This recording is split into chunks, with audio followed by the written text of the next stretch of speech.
Hello everyone, welcome to all of you from Rajasthan Public School. I am Rasdeep sir, your math teacher, and today we are going to start new chapter whose name is Statistics. We will go according to revised syllabus. Let's start. इस chapter का हिंदी में नाम है सांख्यिकी और English में इसको कहते हैं स्टैटिस्टिक्स। तो ये चैप्टर अगर आपको ध्यान हो तो 6th क्लास से आपको फॉलो कर रहा है। 6, 7, 8, 9, 10th इन सभी क्लासेस में चैप्टर है। और अब देखते हैं इसमें व्हाट इज़ न्यू हेयर, नया क्या है।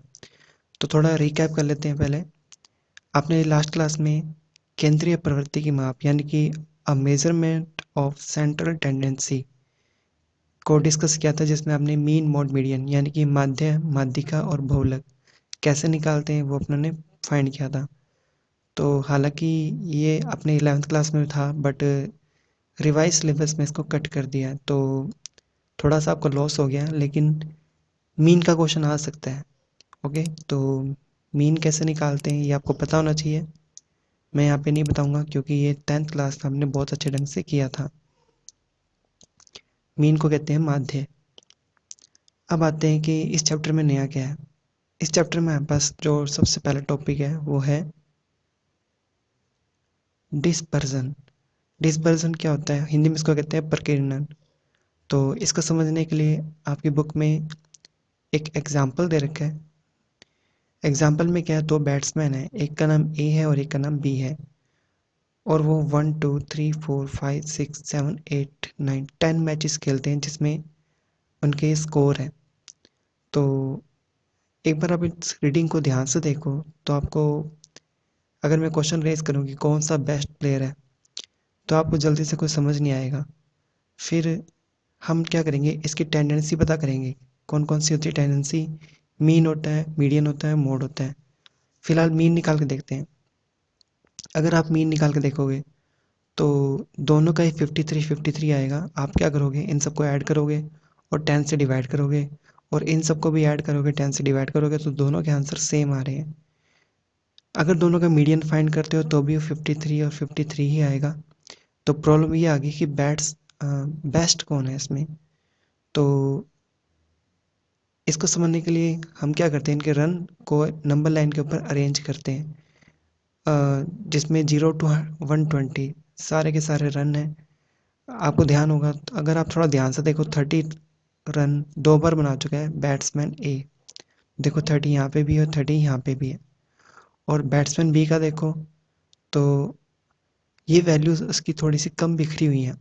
देखो यहाँ पे वैल्यूज़ बहुत ज़्यादा बिखरी हुई हैं और यहाँ पे वैल्यू कम बिखरी हुई है। यहाँ पे ज़्यादा स्कैटर्ड है, यहाँ पे कम स्कैटर्ड है। तो हम कहते हैं कि इसका डिस्पर्जन लो है और इसका डिस्पर्जन हाई है।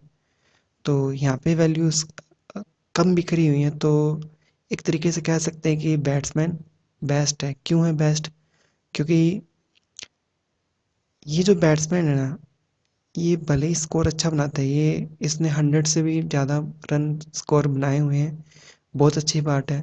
लेकिन प्रॉब्लम ये है कि ये जीरो पे भी आउट हुआ है, और कभी कभी 5 का स्कोर किया है, कभी 0 का स्कोर किया है। तो काफ़ी रिस्की है ये।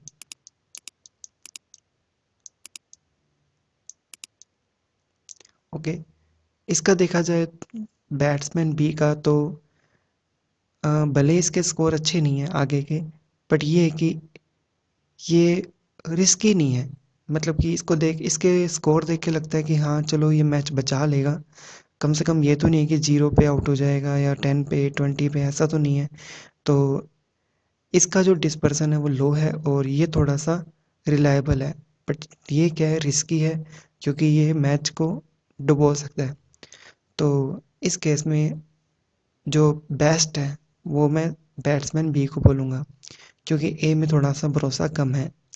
तो इस तरह के डेटा को कैल ऑब्जर्व करने के लिए, कैलकुलेट करने के लिए हमारे पास टर्म होती है, वो होती है डिस्पर्सन। अब डिस्पर्सन कैसे निकालते हैं, उसके हमारे पास चार तरीके हैं। पहला है परिसर यानी कि रेंज, सेकंड है चतुर्थक विचलन यानी कि क्वार्टाइल डेविएशन, थर्ड है माध्य विचलन मीन डेविएशन, और चौथा मेथड है हमारे पास स्टैंडर्ड डेविएशन मानक विचलन। आपके सिलेबस में सिर्फ इस बार यही है, बाकी सारे के सारे कट हो गए हैं।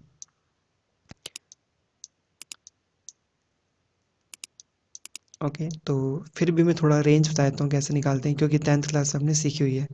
रेंज का फॉर्मूला होता है हाईएस्ट माइनस लोवेस्ट। तो देखो यहाँ पे बैट्समैन एक ही रेंज देखते हैं, सबसे हाईएस्ट रन क्या है इसके 117 है और लोवेस्ट क्या है 0 है। इनका डिफरेंस कितना है, इनका डिफरेंस देखो तो 117 है। इसका देख लेते हैं सबसे लोवेस्ट वैल्यू इसकी कितनी है। सबसे लोवेस्ट वैल्यू इसकी है 40-50 के बीच में ही हो गई, तो आई थिंक 46 है। ओके, और सबसे हाईएस्ट क्या है 60 है, 60 से अबव कुछ नहीं है इसमें। और इनका अगर गैप देखें तो कितना है ये 14 का गैप है। ओके, तो इसकी वैल्यू 170 तक बिखरी हुई है, बट इसकी वैल्यू ओनली 14 तक ही बिखरी हुई है। यानी कि इसका डिस्पर्सन हाई है और इसका डिस्पर्सन लो है, यानी कि ये रिलायबल है बट ये रिस्की है। तो हम ऐसे निकालते हैं रेंज।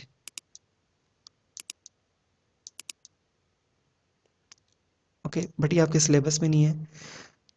तो अब क्वेश्चन ये रेज होता है कि क्या रेंज एक तरीका है जिससे हम डिस्पर्सन निकाल सकते हैं। नहीं, मैंने अभी आपको बताया था कि 4 तरीके हैं आपके सिलेबस में, और रिवाइज सिलेबस में सिर्फ एक ही तरीका है, वो है SD, स्टैंडर्ड डेविएशन। अब यहाँ पे एक चीज़ बताता हूँ कि SD के यहाँ पे बहुत सारे फॉर्मूले हैं। ओके, आपको अलग अलग डेटा के लिए अलग अलग फॉर्मूले दे रखे हैं, बट मैं आपको एक ट्रिक बताऊंगा जिसमें आपको इतने फॉर्मूले याद नहीं करने, सिर्फ और सिर्फ आपको एक फॉर्मूला याद करना है, और वो है ये। क्वेश्चन कितना ही घुमा फिरा के पूछ ले, ये फॉर्मूला फिट हो जाएगा आपके एवरी क्वेश्चन में। और मैं सॉल्यूशन कराऊंगा आपको बिल्कुल अलग तरीके से। जो बुक में सॉल्यूशन है हम उसको फॉलो नहीं करेंगे, मैं आपको अपने तरीके से कराऊंगा सॉल्यूशन। और डेफिनेटली इसमें आपको बेनिफिट क्या है कि आपको एक तो कैलकुलेशन बहुत फास्ट होएगी, और आपको अलग अलग फॉर्मूले लर्न करने की जरूरत नहीं है। तो फिलहाल ये फॉर्मूला देखते हैं। सिग्मा को कहते हैं SD, यानी कि स्टैंडर्ड डेविएशन। एक चीज़ मैं बता देता हूँ कि क्वेश्चन वेरिएंस का भी आ सकता है, कि यहाँ पे वेरिएंस पूछा हुआ है, तो आपको बता देता हूँ वेरिएंस जो होता है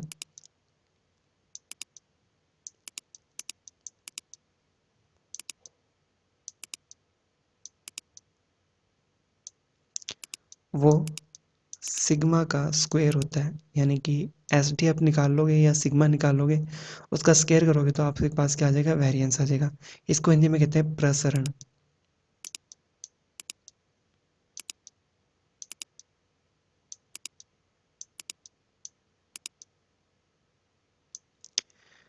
अब इस फॉर्मूले में H क्या है, N क्या है, F क्या है, Y क्या है, ये सारी चीज़ें मैं आपको बता देता हूँ।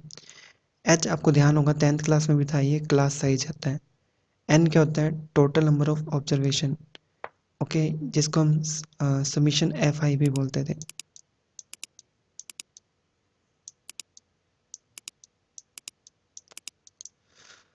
ओके, Y यहाँ पे आपको बताता हूँ 10th क्लास में एक्चुअली ये Y था ना, ये U था। अब अगर यहाँ पे U राइट करते हो वो भी सही है। और U बेसिकली क्या होता था, U आपको ध्यान होगा मीन, जब मीन वाले क्वेश्चन में जब हम स्टेप डेविएशन मेथड यूज़ करते थे तब U आता था। स्टेप डेविएशन मेथड में अगर आपको थोड़ा सा रिकॉल कराऊं,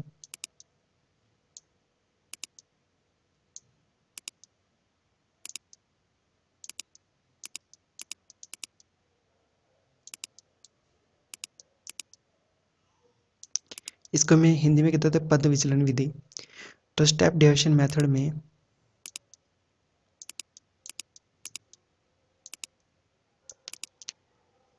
आप पहले डेविएशन निकालते थे, इसको DI बोलते थे।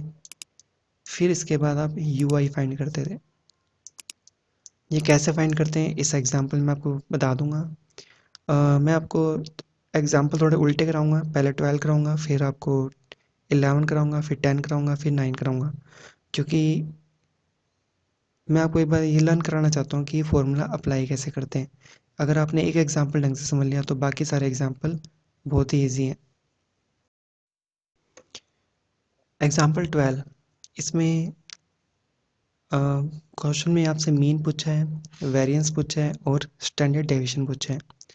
तो मैं आपको बता देता हूँ कि मीन तो आप 10th क्लास में जैसे फाइंड करते थे वैसे ही फाइंड कर लेना। और बाकी मैं इस क्वेश्चन में आपको बता दूंगा मीन कैसे निकालते हैं, थोड़ा सा ही बताना है आपको। और आप क्या करो, पहले एस टी निकाल लेना, उसके बाद वेरिएंस निकाल लेना, ये इजी पड़ेगा आपको। तो सबसे पहले हम एस टी देखते हैं। एस टी का फॉर्मूला मैंने यहाँ पे बता दिया था।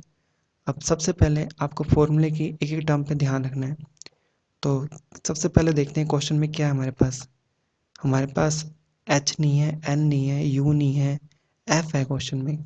एफ होता है फ्रीक्वेंसी, ये फ्रीक्वेंसी दे रखी है। ओके, आपको पता ही होगा ये किस टाइप का डेटा है, ये कॉन्टीन्यूसली ग्रुप डेटा है। ये 30 to 40, 40 to 50, ये डेटा जो होते हैं कॉन्टीन्यूसली ग्रुप डेटा होते हैं। आपको पहले क्या करना है, टेबल बनानी है यहाँ पे, जिसमें आप लिखोगे क्लास, यहाँ पे फ्रीक्वेंसी, फिर इसका जो मिड पॉइंट होता है आपको पता ही है एक्स आई होता है।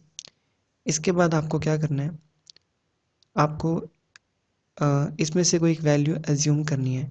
जैसे इसने 65 किया है ए, आपको पता ही है कि एक्स आई माइनस ए जो होता है वो क्या होता है, डी आई होता है, जिसको डेविएशन कहते थे।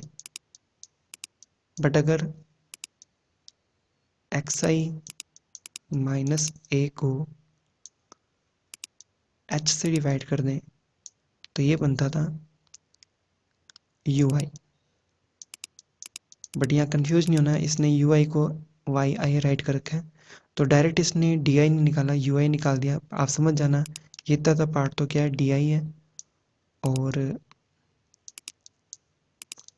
ये 10 एच है। ओके, ये एच कहाँ से पता लगाते हैं, तो एच का पता लगाने के लिए आप यहाँ पे देख सकते हो इनका गैप जो होता है वो एच होता है। बट ये बेस्ट ट्रिक नहीं है एच पता लगाने की। मैं बताता हूँ एच पता लगाने का सबसे बेस्ट तरीका होता है, जब आप डी आई निकाल लोगे ना, तो इस पूरे डेटा में जो एच सी एफ होएगा वो होता है एच, तो वो भी 10 ही आएगा। तो इस पूरे को सोल्व करने के बाद हमारे पास ये यू आई आ गया, जिसको इसने वाई आई बोला है। अब आपको पता ही है ये जो फॉर्मूला है इसमें यू आई है और यू आई का स्केयर है। तो वाई आई और वाई आई का स्केयर भी आपको फाइंड करना है। तो ये जो डेटा है इसका आपको क्या करना है, स्क्वायर करना है। फिर आप इस फॉर्मूले में देखो, दो चीज़ें हैं यहाँ पे। एक तो एफ आई यू आई के स्क्वायर का मल्टीप्लाई है और एक एफ आई यू आई का डायरेक्ट मल्टीप्लाई है। तो यहाँ पे एफ आई और यू आई का मल्टीप्लाई करा है, यानी कि इसका और इसका मल्टीप्लाई करा है। और एक f i y i square का मल्टीप्लाई करा है, इट मीन्स इसका और इसका मल्टीप्लाई करा है। तो ये हमारे पास टेबल कंप्लीट होगी। अब आपको सम करना है, एक तो यहाँ पर एक आपको यहाँ पे सम करना है और एक आपको यहाँ पे सम करना है। तो सम करने की बेस्ट ट्रिक आपको बताया तो कि आप आलतू फालतू सम मत करो, बस जहाँ पे आपको एफ दिख जाए ना वहाँ पे सम कर दो। तो यहाँ पे एफ विजिबल हो रहा है, इधर सम करेंगे। यहाँ पे आपको एफ विजिबल हो रहा है, इधर सम करेंगे। यहाँ पे आपको एफ विजिबल हो रहा है, इधर सम करेंगे। बाकी कहीं भी आपको सम नहीं करना। अब ये आपको पता है ये समीशन एफ आई जो होता है वो एन होता है। तो और ये हमारे पास आ गया समीशन एफ आई वाई आई, जिसको अपने समीशन एफ आई यू आई भी राइट कर सकते हैं। और ये आपके पास आ गया समीशन एफ आई वाई आई का स्क्वायर, या फिर इसको summation F I U I का स्क्वायर राइट कर सकते हैं। तो मीन भी बताया तो आपको, मीन में क्या होगा कि इस 15 को आप डिवाइड करा दो किससे, इस एन से, और एच से मल्टीप्लाई करा दो और प्लस कर दो साथ में ये ए। आपको ध्यान होगा स्टेप डेविएशन मेथड जो था 10th क्लास में,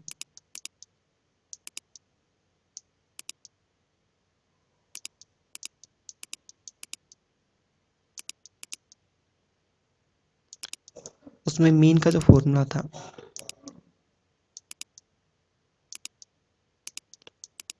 वो क्या था, ए प्लस समीशन एफ आई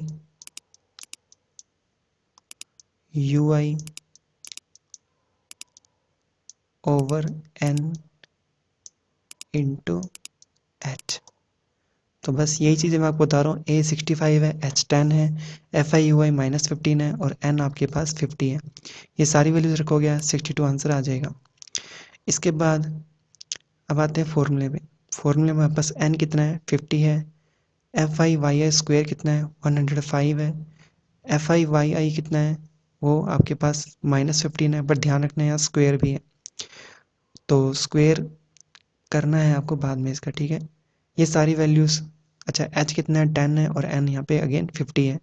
ये सारी वैल्यूज़ पुट करने के बाद ये आपके पास आ गया वेरिएंस। और मैंने आपको कहा था इसका स्क्वायर रूट लोगे तो क्या आ जाएगा, एस डी आ जाएगा, यानी कि स्टैंडर्ड डेविएशन। अब आते हैं एग्जाम्पल 11 में। 11 में आपको जो डेटा दे रखा है वो कौन सा डेटा दे रखा है आपको, वो दे रखा है ग्रुप डेटा दे रखा है, ओके, डिस्क्रीट ग्रुप डेटा, क्योंकि इसमें कॉन्टीन्यूसली नहीं है, ये डिस्क्रीट है, अलग अलग वैल्यूज़ है। तो बुक में ना ये टेबल बना रखी है और आप इसमें देखो कितनी हैवी कैलकुलेशन है, इतनी बड़ी बड़ी वैल्यूज़ हैं। तो ऐसा करोगे तो बहुत टाइम लग जाएगा, आपका आधा घंटा लग जाएगा इस कैलकुलेशन में। तो तरीका ये मैं आपको बताता हूँ कि आपको वही फॉर्मूला फॉलो करना है जो मैंने आपको बताया था। आपको सबसे पहले यू आई निकालना है, जिसको यहाँ पे वाई आई बोला है। तो कैसे निकालते हैं, मैंने यहाँ पे टेबल बना रखी है दोबारा से। एक्स आई कहाँ पे देखोगे, क्वेश्चन में ये रहा एक्स आई और ये रहा एफ आई। तो इससे पहले वाला जो क्वेश्चन था उसमें तो एक्स आई अपने को बनाना पड़ा था, क्यों, क्योंकि क्लास की जो मिड वैल्यू होती है वही क्या होती है, एक्स आई होती है। बट यहाँ पे आपको बना बनाया एक्स आई मिल गया, ओके। इसके बाद एफ आई आपको दे रखा है। डी आई कैसे निकालते हैं, हम कोई वैल्यू एज्यूम कर लेते हैं, जैसे 15 कर ली, ये अपना ए हो गया। तो डी आई का फॉर्मूला क्या होता है, एक्स आई माइनस ए। इसके बाद यू आई कैसे निकालते हैं, डी आई को डिवाइड कराना है एच से। एच कैसे निकालते हैं, अब देखो एच तो यहाँ पे क्लास साइज देखते थे आप, वो तो है नहीं यहाँ पे। तो मैंने आपको तरीका बताया था एच निकालने का, कि ये जो डेटा है ना डी आई का, इसमें आप देखो एच सी एफ क्या है, यानी कि ऐसी कौन सी वैल्यू है जो सबको डिवाइड कर सकती है, यानी कि हाईएस्ट वैल्यू कौन सी जो सबको डिवाइड कर सकती है, वो है 5। तो एच जो होता है वो होता है एच सी एफ, इतना ध्यान रखना है इन डी आई। अब यू आई स्क्वायर की जरूरत पड़ेगी आपको, क्योंकि फॉर्मूले में यहाँ पे यू आई स्क्वायर है, ओके। और फिर आपको एफ आई यू आई निकालना है, क्योंकि फॉर्मूले में एफ आई और यू आई का मल्टीप्लाई है। और फिर आपको F I U I square निकालना है, तो क्योंकि फॉर्मूले में यहाँ पे F I U I square है, ओके। तो ये सारी वैल्यूज जैसे ही आप रख दोगे, एच कितना है हमारे पास 5 है, एन कितना है 48 है। और यहाँ पे मैं कैलकुलेशन नहीं कर रहा, कैलकुलेशन आप खुद कर लेना। और ये सारी वैल्यूज रखने पे आपको जो एस टी आएगा वो सेम वही आएगा जो बुक में दे रखा है, ओके। तो इसमें देखो कितनी इजी वैल्यूज़ हैं और यहाँ देखो कितनी टेरिबल वैल्यूज़ हैं, इतनी बड़ी बड़ी कैलकुलेशन है। तो यहाँ पे मिस्टेक कम होएगी आपसे, और फॉर्मूला भी बस आपको एक ही याद करना है। मैंने आपको पहले ही कह दिया कि इतने सारे फॉर्मूले आपको याद नहीं करने जितने यहाँ पे दे रखे थे, क्योंकि बुक वाले ने हर क्वेश्चन के अलग फॉर्मूला दे रखा है। मैंने आपको सिर्फ एक फॉर्मूला कहा है कि सिर्फ आपको ये वाला फॉर्मूला याद रखना है, सारे क्वेश्चन इसी से हो जाएंगे, ओके। एग्जाम्पल 10 देखते हैं। क्वेश्चन में मीन पूछा है, वेरिएंस पूछा है, एसडी पूछा है। तो मीन तो आप निकाल ही लोगे, 10th क्लास में जैसे निकालते थे। एसडी देख लेते हैं और इसका स्केयर क्या होएगा, वेरिएंस होएगा। एक चीज़ बता देता हूँ, अगर आप चाहते हो कि पहले ही वेरिएंस निकाल लें तो कुछ नहीं करना, आपको फॉर्मूला लिखना है यहाँ पे वेरिएंस का।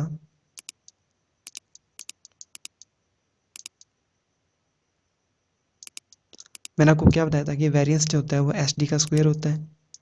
तो फॉर्मूला आप खुद ही बना लो, यहाँ पे क्या बनेगा वो, H square over N square into N summation F I U I square minus summation F I U I का होल स्क्वायर। ओके, बस स्क्वायर रूट का साइन हट जाएगा और h के ऊपर स्केयर आ जाएगा, n के ऊपर स्केयर आ जाएगा। तो ये कौन सा डेटा है? ये कॉन्टिन्यूस ग्रुप डेटा है। तो अब इस क्वेश्चन में आपको एक चीज़ बताता हूँ कि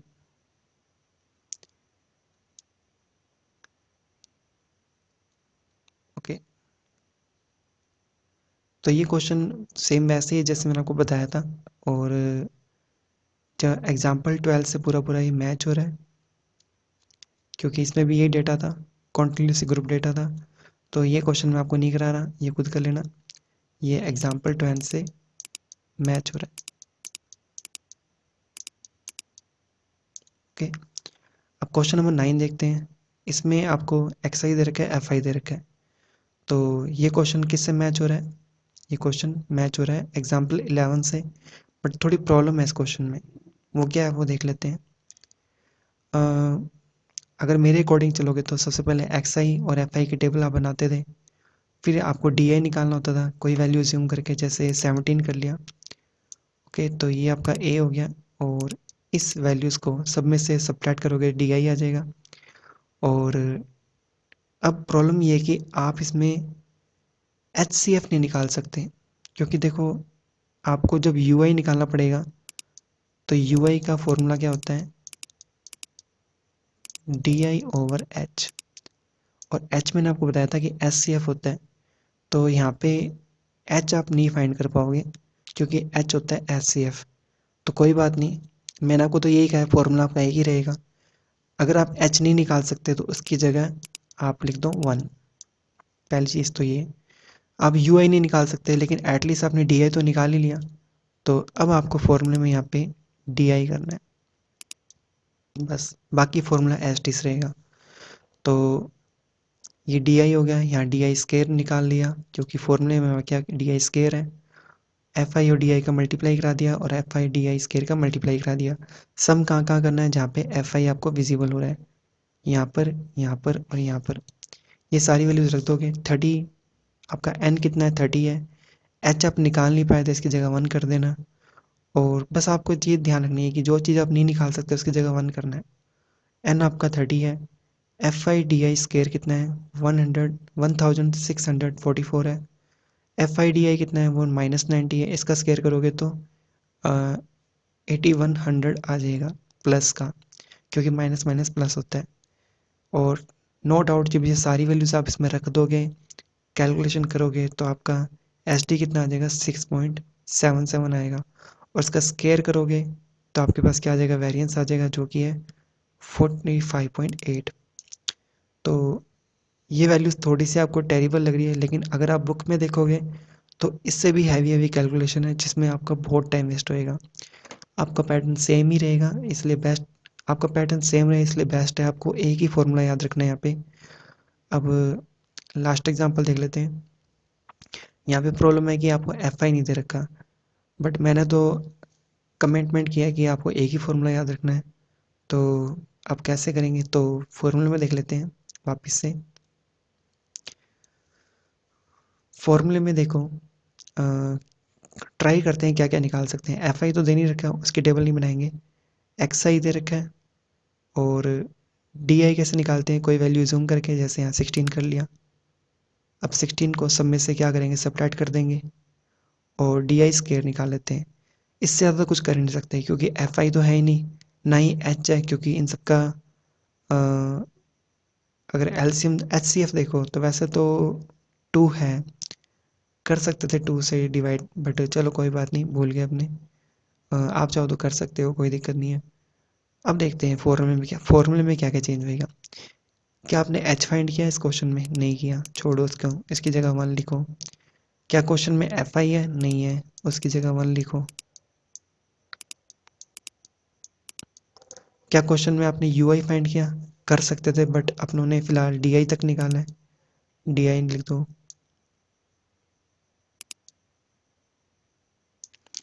ओके, अब देखो फॉर्मूला आपके पास क्या बनेगा? 1/n under root n summation d i square minus summation d i whole square. Okay, बन गया फॉर्मूला। मैंने आपको कहा था एक ही फॉर्मूला याद रखना है, जो चीज़ नहीं मिल रही उसकी जगह 1 कर दो। तो ये आपके पास क्या है, डी आई स्क्वेयर है। यहाँ पे आपको कितना रखना है, 340। एन कितना है, हाँ एन की प्रॉब्लम आ रही है, आप गलती से एन को 1 मत रख देना। एन आप फाइंड कर सकते हो, एन क्या होता है, टोटल नंबर ऑफ ऑब्जर्वेशन। और यहाँ पे कितनी ऑब्जर्वेशन है, 1 2 3 4 5 6 7 8 9 10 ऑब्जर्वेशन है। तो एन यहाँ पे कितना है, 10 है। गलती से एन 1 मत रख देना। तो एन 10 है यहाँ पे। डी आई कितना है, 340 है। और सॉरी, डी आई स्केयर कितना है, 340 है। डी आई का समीशन कितना है, वो -10 है, बट स्केयर करोगे तो +100 हो जाएगा। नो डाउट ये जो सारी वैल्यूज आप रख दोगे तो आंसर आपका 5.74 आएगा। अगर आप इसका स्केयर कर देते हो तो आपका आंसर 33 आ जाएगा। तो यहाँ पे आपका चैप्टर कंप्लीट होता है। अपने अकॉर्डिंग नोट्स बना लेना।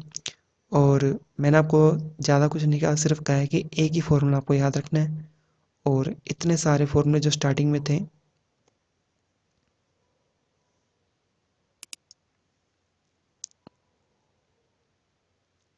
वो आपको याद नहीं करने, सिर्फ आपको एक ही फॉर्मूला याद रखना है।